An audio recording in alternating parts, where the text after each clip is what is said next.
16 मई 2025 ये भले ही आपके लिए एक आम तारीख हो, लेकिन महाराष्ट्र की गलियों में इसने सनसनी मचा दी और एक ऐसी हैरान कर देने वाली घटना का खुलासा हुआ जिसने पूरे महाराष्ट्र में तहलका मचा दिया। कौन थी वैष्णवी हगवाणे? क्या हुआ था उसके साथ? क्या सच में उसने खुदकुशी की थी या फिर मामला कुछ और है? क्यों वैष्णवी के ससुराल वाले पुलिस से भागते हुए नजर आए और क्या है वैष्णवी के मौत का असली सच? आइए आज मैं आपको पूरी जानकारी देता हूं, लेकिन उससे पहले वीडियो को लाइक और चैनल को सब्सक्राइब करना ना भूलें। ये केस जुड़ा है महाराष्ट्र के पुणे से, जहां भवदन इलाके में एक हाई प्रोफाइल फैमिली रहा करती थी जिसका नाम है हगवाणे फैमिली। इस फैमिली के हेड राजेंद्र हगवाणे सियासत का एक जाना माना नाम है और ये मुंशी तालुका में उप मुख्यमंत्री अजित पवार की राष्ट्रीय त्रिवेदी कांग्रेस पार्टी के पदाधिकारी भी रह चुके हैं। 57 साल के राजेंद्र की फैमिली में उनकी पत्नी लता, 2 बेटे सुशील, शशांक और बेटी करिश्मा है। इनके अलावा शशांक की पत्नी और सुशील की पत्नी भी इनके साथ ही रहती थी। राजेंद्र के पॉलिटिक्स से जुड़े होने की वजह से इनकी फैमिली का नाम अक्सर सुर्खियों में बना रहता था, लेकिन 16 मई को कुछ ऐसा हुआ जिसने पूरी फैमिली की असल सच्चाई सामने ला दी। 16 मई की सुबह एकदम नॉर्मल थी, लेकिन शाम होते ही सब कुछ बदल गया। जब शाम 4:30 बजे परिवार वालों ने शशांक के रूम में जाकर देखा तो उनकी आंखें खुली की खुली रह गई, क्योंकि शशांक की पत्नी वैष्णवी पंखे से लटकी हुई थी। ये देख परिवार में हड़कंप मच गया और उन्होंने वैष्णवी को नीचे उतारा और पास के नजदीकी चेलाराम हॉस्पिटल ले गए, लेकिन डॉक्टर ने वैष्णवी को चेक करने के बाद उसे डेड डिक्लेयर कर दिया और इस तरह हंसते खेलते परिवार में मातम छा गया। अब क्योंकि ये एक हाई प्रोफाइल केस था और सियासत से जुड़ा हुआ था, इसलिए इसकी खबर पुलिस को मिल गई। पुलिस ने केस की गंभीरता को देखते हुए वैष्णवी का पोस्टमार्टम कराने का फैसला किया और बॉडी को पोस्टमार्टम के लिए भेज दिया। अब तक डॉक्टर से लेकर पुलिस को यही लग रहा था कि वैष्णवी ने सुसाइड की है, लेकिन जब पोस्टमार्टम रिपोर्ट सामने आई तो सब बदल गया, क्योंकि रिपोर्ट में मारपीट की बात कही गई थी और वैष्णवी के शरीर पर एक नहीं बल्कि अनेक चोटों के निशान मिले, जो ये साफ दिखा रहे थे कि उसे मारने से पहले काफी टॉर्चर किया गया था।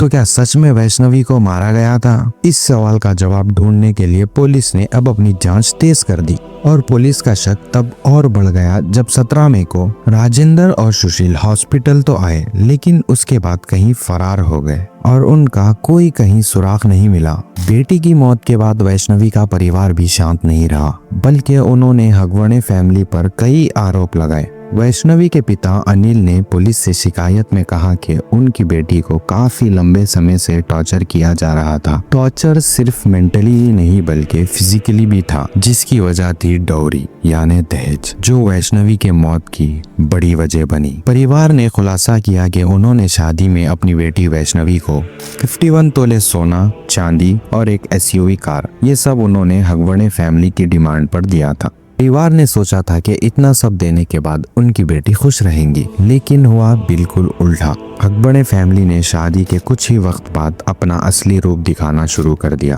परिवार ने न सिर्फ वैष्णवी को पैसों के लिए टॉर्चर किया, बल्कि उसके कैरेक्टर पर भी उंगली उठाना शुरू कर दी। बात है साल 2023 की, जब वैष्णवी प्रेग्नेंट थी। जब उसने ये बात शशांक को बताई तो वो खुश होने की बजाय और भी ज्यादा नाराज हो गया, क्योंकि उसे लगा कि ये बच्चा उसका नहीं है बल्कि किसी और का है।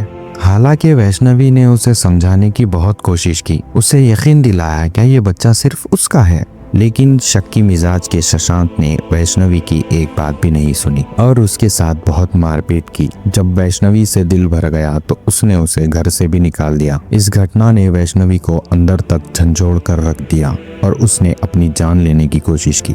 रिपोर्ट के मुताबिक 27 नवंबर 2023 को वैष्णवी ने चूहे मारने की दवाई खा ली, लेकिन परिवार ने उसे बचा लिया और तुरंत एक हॉस्पिटल शिफ्ट कराया। डॉक्टर ने वैष्णवी की जान तो बचा ली, लेकिन उसके दिमाग में बसा टॉर्चर नहीं निकाल पाया और फिर वैष्णवी वापिस अपने ससुराल यानी उसी नर्क की दुनिया में लौट गई, इस उम्मीद में शायद अब सब कुछ ठीक होगा। पर ये सिर्फ वैष्णवी की सोच थी, क्योंकि अब उसके साथ और भी बुरा होने वाला था। कुछ समय बाद शशांक ने वैष्णवी से 2 करोड़ रुपए की डिमांड की, क्योंकि उसे जमीन खरीदनी थी। लेकिन वैष्णवी ने पैसे देने से साफ मना कर दिया, क्योंकि जिस परिवार से वो आई थी वो इतना अमीर नहीं था। 2 करोड़ जैसी बड़ी रकम देना वैष्णवी के परिवार के लिए बहुत मुश्किल था। इसलिए वैष्णवी ने शशांक को क्लियर नो बोल दिया। ना सुनकर शशांक का गुस्सा ज्वालामुखी की तरह फट गया और उसने वैष्णवी को बुरी तरह से पीटा और धमकी दी कि किसी भी तरह से पैसे लेकर आए। हद तो तब हो गई जब पैसे ना मिलने पर ससुराल वालों का भी टॉर्चर वैष्णवी को सहना पड़ा। उसकी सास लता और ननंद करिश्मा ने भी वैष्णवी को बहुत मारा। अफसोस, ना तो राजेंद्र ने उसे बचाया और ना ही पति शशांक ने उसके लिए कोई स्टैंड लिया। इस तरह वैष्णवी समय के साथ अपने ससुराल वालों के टॉर्चर का भी शिकार होती रही और आखिर में जब वैष्णवी की हिम्मत टूट गई तो उसने 16 मई 2025 को अपनी जान दे दी। लेकिन जब पोस्टमार्टम रिपोर्ट में मारपीट की डिटेल सामने आई तो पुलिस का शक बढ़ गया कि कहीं ये मर्डर तो नहीं, क्योंकि अब तक राजेंद्र और सुशील दोनों फरार हो चुके थे। इसलिए पुलिस ने बिना देरी किए वैष्णवी के ससुराल पे सबसे पहले छापा मारा और 17 मई को पुलिस ने वैष्णवी के पति शशांक, सास लता और ननंद करिश्मा को गिरफ्तार कर लिया। इन पर सुसाइड के लिए उकसाना, जानबूझकर अपमान करना, ऐसे कई सीरियस आरोप लगाए गए। पुलिस को देख दोनों के पसीने छूट गए थे, क्योंकि वो समझ गए थे कि अब उनका सच सामने आ चुका है। पुलिस ने राजेंद्र का हाई स्टेटस साइड में रखकर उसके साथ मुजरिम की तरह ही बिहेवियर किया।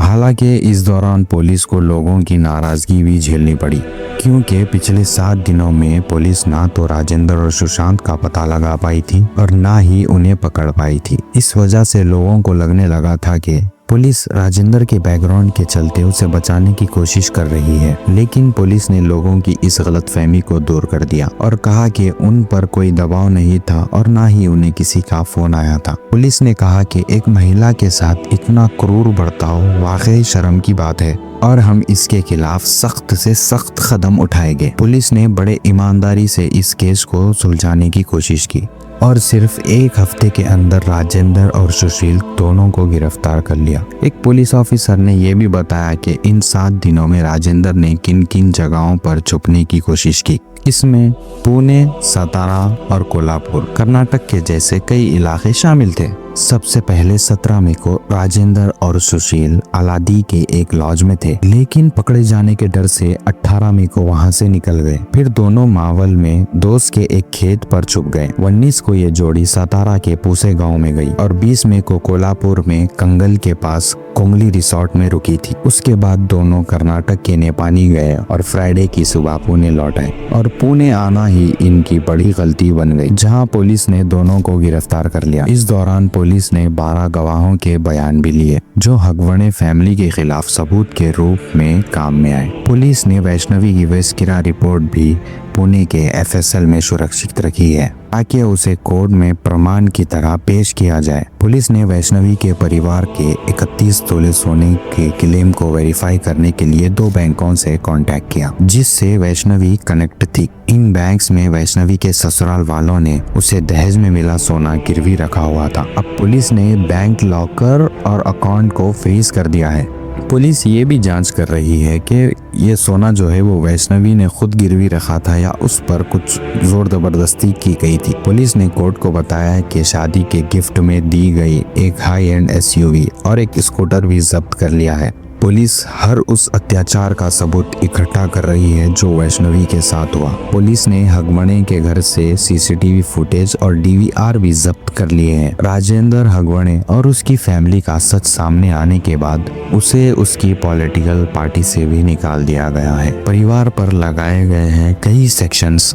सेक्शन 80 दहेज हत्या, सेक्शन 108 सुसाइड के लिए उकसाना, सेक्शन 352 जानबूझकर अपमान करना, सेक्शन 351 आपराधिक धमकी देना। और 26 मई को वैष्णवी के सभी ससुराल वालों को पुलिस कस्टडी में ले लिया गया है। वहीं वैष्णवी का 10 महीने का बच्चा अब उसके मायके वालों के पास है। लोग ये डिमांड कर रहे हैं कि बच्चे की कस्टडी वैष्णवी के परिवार वालों को ही मिले। हालांकि कोर्ट क्या फैसला करता है और वैष्णवी के कातिलों को क्या सजा मिलती है, ये तो आने वाला वक्त ही बताएगा। लेकिन पुलिस ने पूरी तैयारी कर ली है कि किसी और बेटी को इस तरह ससुराल के हाथों सताया ना जा सके। आज भारत में दहेज के खिलाफ सरकार कई सोशल कैंपेन चला रही है, लेकिन शर्म की बात है कि आज मॉडर्न जैसे जमाने में भी दहेज की प्रथा चल रही है और हगवणे जैसे परिवार आज भी बहुओं को दहेज के लिए टॉर्चर करते हैं।